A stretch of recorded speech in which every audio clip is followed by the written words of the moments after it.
Si e more lajmin që doktor Berisha mund të udhtoj për në Washington? Ishte arsyeja bazike për cilën ti e përjashtove nga grupi parlamentar.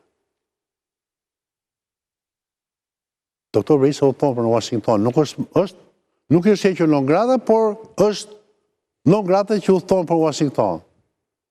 Nuk e di si lajm. Kjo nuk ka qenë, edhe kur më keni pyetur herën e fundit. Jo, është lajmi i fundit, kjo është i djeshëm. Po.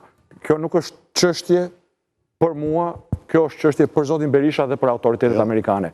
Për mua dhe për qytetarët shqiptar, çështja është çfarë do të ndodhë 4 vitet e ardhshme. Do të vazhdojmë edhe 4 vite me Edi Ramën, pasi ka kaluar 3 mandate dhe korrupsioni është bërë plagë edhe më e madhe, me pasojë varfrimin, shpunësimin, çmimet e larta, më të lartat në Europë dhe emigracionin. Do të vazhdojmë me zotin Berisha dhe zotin Meta dhe Elvis Roshin dhe Plum Shullazin, deputetin e PS-s 97-s, dhe të na i paraqes ta si ndryshim, apo do të zgjedh realisht ndryshimin. Kjo është ajo që më prekupon, të tjerat janë detaje, të cilat i takon t'i sqarojnë ata të cilat ju takojnë. Është esenciale parasysh sepse juve hani elektorat, hani zgjedhës të cilat i ka dhe doktore. As pak. Tani njerëzit duhet të jenë të kthjellët. Se mirë, atë po të jap një Po ta them ndryshe.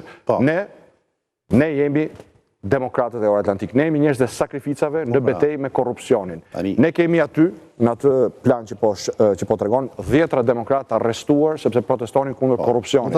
Zoti Berisha bashkoi votat me Edi Ramën për të liruar të korruptorit e Edi Ramës, duke lënë shumë prej tyre në ndjekje penale.